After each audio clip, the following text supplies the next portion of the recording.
Itu ijazahnya pun harus diuji ke otitak ini parah otitaknya.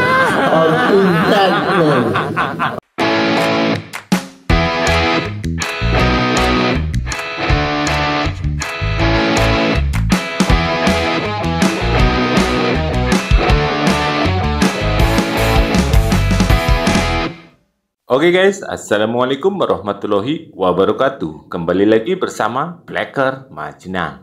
Guys, ini kita lihat dulu pengacaranya Roy Panci CS ya guys. Pengacara kayak gini, pengacara kondang. Ini bukan tompel tapi ya, bukan tompel. Ini keturunan Yaman guys. Itu mau melawan Yakub Hasibuan. Terus lagi ini si Kurnia ya guys ya, lagi-lagi Kurnia guys. Sudah jelas-jelas ketar-ketir inginlah sebentar lagi akan masuk penjara ya guys ya. Dia menyebut Rosmond Doraemon itu lagi semangat-semangatnya untuk mencari bukti. Ya silahkan cari bukti sepuasnya ya guys ya, karena apa? Sebentar lagi kalau sudah masuk bui kan nggak bisa kemana-mana. Puas-puasin dulu tuh sana. Aduh, dan juga ada video dari Firdaus Owiwobo yang menyebut bahwa Roy Panci CS 1000%,01 ya guys ya, kurang 01 itu bakalan masuk penjara. Waduh. Cuman itu sih jelas ya guys ya. Cuman bagi rakyat Indonesia itu sudah nggak sabar ya guys ya. Tapi tenang ya. Soalnya kalau masuk penjaranya cepat guys, nanti keluarnya cepat. Tapi kalau masuk penjaranya lama, kan otomatis lagi dicari tuh biar para kadrun itu mendekam di Hotel Prodeo itu selama mungkin. Karena apa? Pak D. Jokowi ataupun tim kuasanya, tim kuasa hukum ya guys ya, itu sedang mencari bukti-bukti tentang pencemaran nama baik Pak D. Jokowi. Ini kita lihat dulu pengacara kondang dari kadrun guys ya. Ingat, jangan ketawa tapi ya guys ya, jangan ketawa. Itu ijazahnya pun harus diuji ke otitak ini parah otitaknya.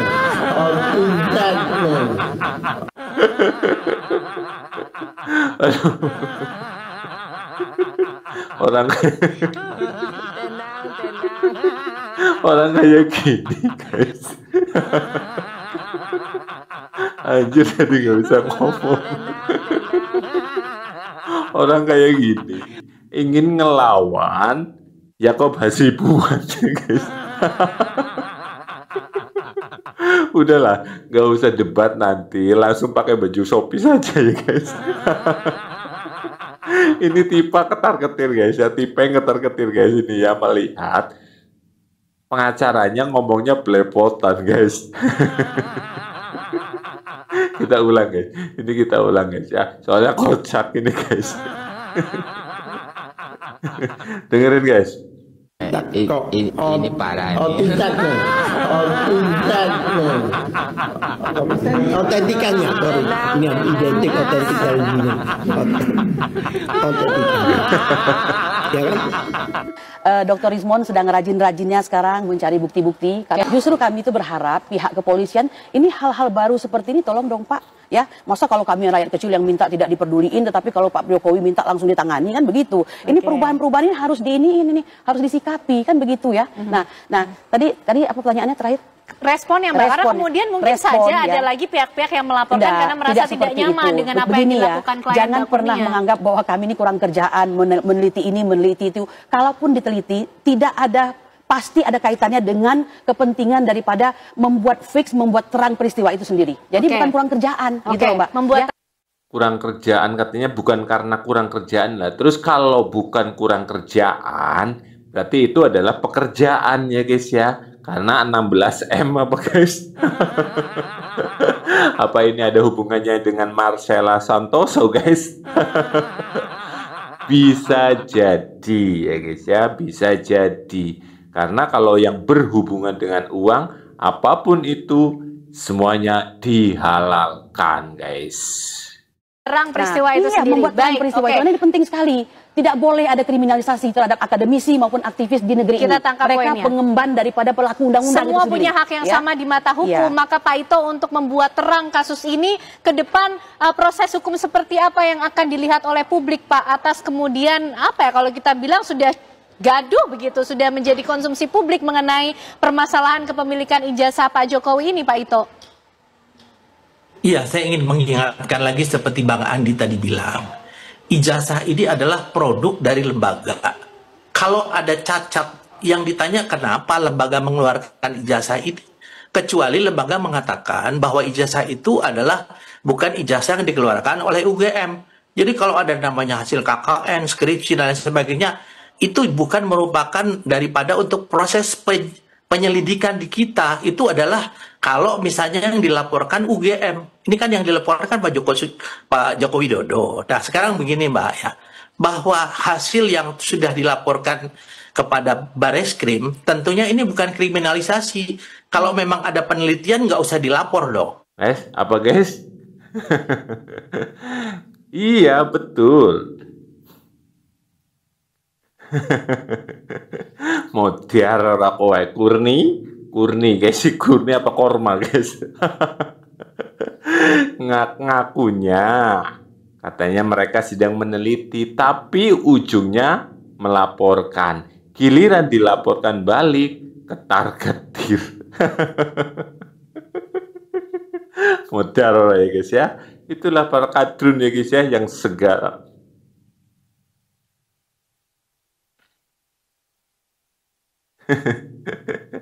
Apapun dilakukan agar nama Pak D. Jokowi jelek. Ya kan sudah dibilang, nama Pak D. Jokowi itu akan harum selamanya di hati rakyat Indonesia.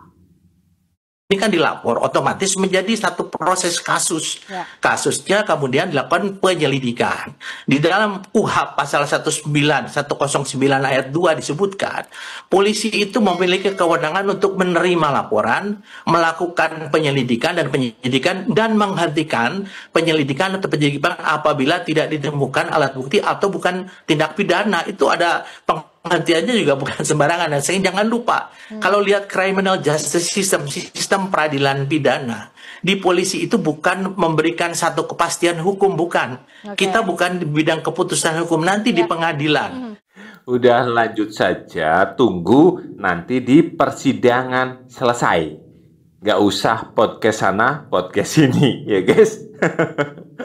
Pak D. Jokowi mas santai ya guys ya. Nggak kemana-mana, mereka yang sibuk mencari pembenaran. Ya nggak bakalan bisa. Orang salah mau dibenarkan nggak bakalan bisa. Itu ya Gusti Allah tidak mengizini. Nih dengerin dari Firdaus Owi Wobo yang menyebut 1.000,1 juta%. Wow. Roy Panci CS masuk penjara. Nah, terakhir nih Abang melihat ini. Saya kembali lagi ke soal cyber ODGJ ini. Ya, cyber ODGJ. Ini nggak main-main ya. Kalau negara nggak mau bentuk, pembasmi akan bentuk. Nah, apakah Abang ada usulan lain selain cyber ODGJ ini kepada teman-teman Pak Roy, Pak Rismon, apakah mereka harus hentikan dengan melihat ini? Kalau mereka terus, pastilah akan mereka masuk penjara berapa persen gitu menurut Abang itu? Kalau untuk masuk penjaranya 1.000%, 1 juta%. 1.000,1 juta. Ya, bukan 100% lagi, 1.000,1 juta%. Karena peluangnya ya, gitu. bisa jadi bukan saja Roy Suryo dan Dr. Tifa atau si Rismon ya, yang kemungkinan besar Roy Suryo dan Rismon. Tapi yang lain-lainnya juga yang menjadi provokator, yang ikut menyediakan alat dan lain-lain itu bisa kena juga. Karena semua nih. Bisa pasal 55 ikut serta dan berbuat kejahatan. Ya. Pasal ikut serta dalam berbuat kejahatan dan menyiapkan alat kejahatan untuk berbuat jahat. Dan menyiapkan alat Iya, kejahatan. pasal 56, pasal 55. Ya, ini ya, instrumen-instrumen hukum yang teman-teman harus tahu ya, bahwa jangan dilihat hanya yang ditampil di depan sebagai penggerak, tetapi yang yang bergerak di depan, tapi penggerak di belakang juga kena. Instrumen juga kena ya. Aduh, banyak banget dong nanti guys. Ini yang paling kocak ya guys ya. Apa guys ya? Cyber ODGJ guys. Cyber ODGJ. Apalagi kena terkait dengan pasal provokator, pasal pengkhianatan terhadap negara, itu ada pasalnya. Siapa aja kira-kira yang berpotensi nih? Kita duga ya. Kalau saya menduga Rismon udah masuk lah ya. Rismon oke. Dua kali satu ukurannya 2 kali 1 udah masuk. Satu di penjara. Ya. Roy Suryo juga sama. Mungkin tetanggaan lah di blok C, ini blok D. Gitu. Dokter Tifa ya masih pertimbangan lah, kan dia akhir-akhir ini kan banyakan dramanya kan. Banyakan membuat udah mau nampun ke Pak Jokowi, udah mulai menangis gitu kan, udah mulai entar guling-guling ya. Ya, jadi udah mulai gitu. Terus ya yang keempat ini Rafli Harun, dia selalu Rafli Harun udah Abraham Samad tuh udah mulai berkicau-kicau juga kan. Iya, dikabarkan bilang mau maju jadi calon wakil presiden ini. Calon wakil presiden katanya. Tapi malah minta Pak Presiden Panci, negara Panci. Kalau negara Indonesia nggak bisa, pemimpin kayak dia bahaya gitu. Gitu. Jadi ada beberapa tokoh-tokoh juga selain Pak Amin Rais tadi. Pak Amin Rais. Pak Sadidu. Apalagi sama lagi nih musuh kebuyutan apa nih? Sama. Pak Ahmad Kosinudin. Ahmad Kosinudin sama semua gitu. Jadi artinya di sini kita lihat aja ke depannya seperti apa proses penyelidikan ini. Makanya udah banyak yang laporin. Saya yakin 1000%, 1 juta % masuk. Mantap kali ya guys ya. 1000,1 juta %. Ini yang paling kocak, nah itu guys ya, cyber ODGJ guys. ODGJ itu pasien Pak Purnomo dong. Ini bahaya loh. Firdaus Awiobo sudah bilang ini banyak sekali yang masuk guys. Aduh. Udah bang, jangan bilang kayak gitu. Nanti malah mereka perkadrun jadi nggak bisa tidur. Apa kalau enggak ya jadi sering-sering podcast sana podcast sini ya guys ya. Waduh, jangan ini Aiman masuk nggak guys ya? Aiman guys sama ILC. Halo, assalamualaikum. Jumpa lagi di kita. Gimana bro? Masih seru membahas isu ijazah palsu? Masih yakin ada menang di pengadilan melawan Pak Jokowi terkait ijazah palsu ini? Saya mau kasih tahu ada dua kelompok ya. Yang pertama terkait pendukungnya Pak Anies Baswedan. Emang kalian yakin menang? Padahal dulu Pak Anies yang sangat menggaungkan bahwa alumni UGM pun bisa menjadi presiden. Dan alhamdulillah Pak Jokowi lulus menjadi presiden. Kalian nggak tahu kan? Atau kalian lupa? Atau kalian nggak peduli? Ya itulah kalian. Lalu yang kedua buat pendukung Ganjar. Bro, kalian lupa dulu mengcounter semua isu-isu ijazah palsu yang dituduhkan oleh kelompoknya Anies Baswedan terhadap Pak Jokowi. Hah? Kalian lupa juga? Hanya karena kalian kecewa terhadap Pak Jokowi tidak mendukung Ganjar, kalian membalikkan telapak tangan luar biasa. Itulah anehnya gitu loh. Semudah itu gitu loh. Jadi, kalau kita, logikanya gampang. Pak Jokowi sudah menjadi wali kota, sudah menjadi gubernur, sudah menjadi presiden. Kalau nggak percaya KPU, sudah disampaikan oleh UGM. Kalian nggak percaya UGM. Jangan-jangan kalian nggak percaya sama Tuhan kalian gitu loh. Aduh gitu loh.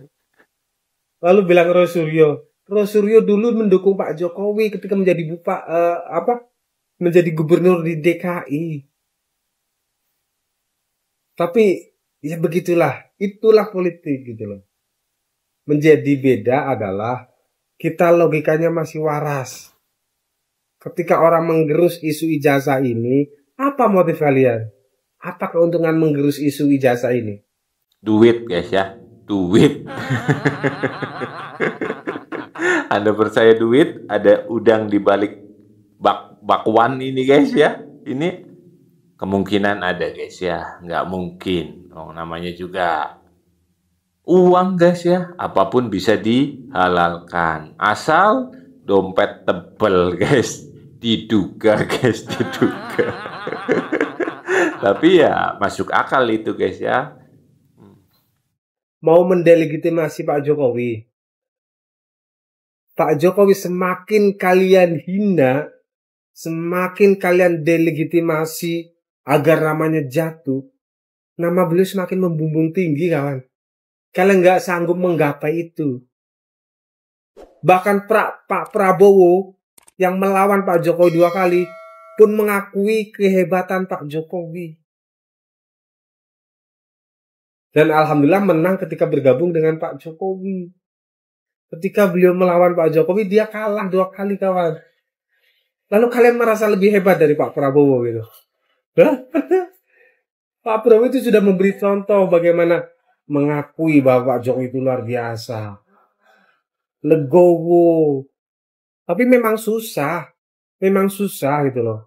Kalah 2 kali, kalah ketiga kali. Atau kalian lebih ego dari Pak Jokowi, lalu mengatakan Pak Jokowi yang mengkhianati. Lo kalian loh yang gak terima dikasih ide oleh Pak Jokowi. Tapi kalian menghardik Pak Jokowi dan menghina Pak Jokowi yang luar biasa. Tapi ingat, Pak Jokowi tidak kemana-mana kawan. Tapi kami pendukung Pak Jokowi ada di mana-mana. Oke, terima kasih buat semuanya. Betul sekali itu ya guys ya. Pak Jokowi tidak kemana-mana guys. Ada bersama kita semua. Ya di rumah terus ya guys ya. Soalnya kan banyak sekali masyarakat yang ingin bertemu, ingin sowan ya guys ya. Itu berfoto dan lain sebagainya. Cuman kan karena Pak Jokowi sekarang lagi sakit, lagi proses penyembuhan, ya dikurangi biar apa? Pak Jokowi tidak lelah dan untuk penyakitnya cepat sembuh kayak gitu. Jadi untuk masyarakat Indonesia tunggu sampai Pak Jokowi sembuh baru bisa silaturahmi kembali. Dan untuk Roy Panci dan kawan-kawan tuh omongan Firdaus Owiwobo guys ya itu. Tempat Anda 1 kali 2 meter. Aduh, sempit banget guys. Itu lebih baik ya 1 kali 24. Jadi 1 kali 2 meter buat berdua itu kayaknya keren ya guys. Bertiga sekalian nggak apa-apa lah sama Tipeng ya guys ya. Biar nanti keluar itu malah jadi 4 guys. Apa 5 guys. Jadi berbadan 2 dong nanti Tipeng. Soalnya apa? Jelas kalah mereka guys. Jelas. Bukan masalah Pak Jokowinya sudah menjadi presiden. Bukan guys. Pengacara deh guys. Pengacaranya kayak gitu. Gimana menurut kalian guys tentang video ini? Silahkan tulis di kolom komentar. Sekian, wassalamualaikum warahmatullahi wabarakatuh.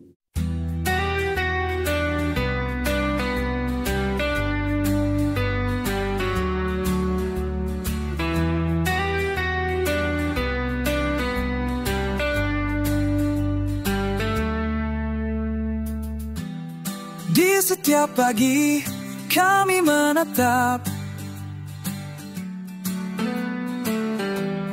langit biru sambil berdoa hikmah. Rindu senyummu yang penuh semangat. Rakyatmu menanti kau kembali kuat. Cepat sembuh Pak Jokowi, doa kami tak pernah henti.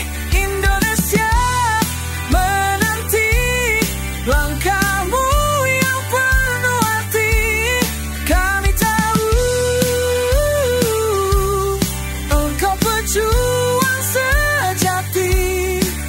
kau tak pernah sendiri.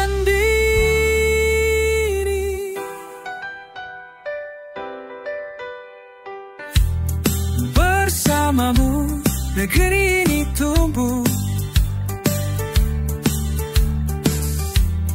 jalan lurus penuh peluh. Kini saatnya kau rehat sejenak agar kembali kuat dan tegar. Cepat sembuh Pak Jokowi, doa kami tak pernah henti. Indonesia menanti langkahmu yang penuh hati. Kami tahu engkau pejuang sejati, kau tak pernah sendiri.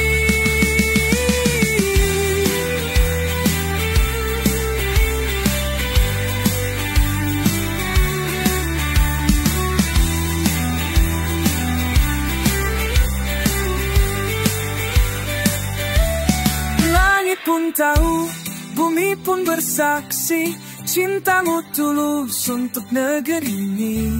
Biar kami gantikan langkahmu sebentar, tapi semangatmu tetap jadi lentera.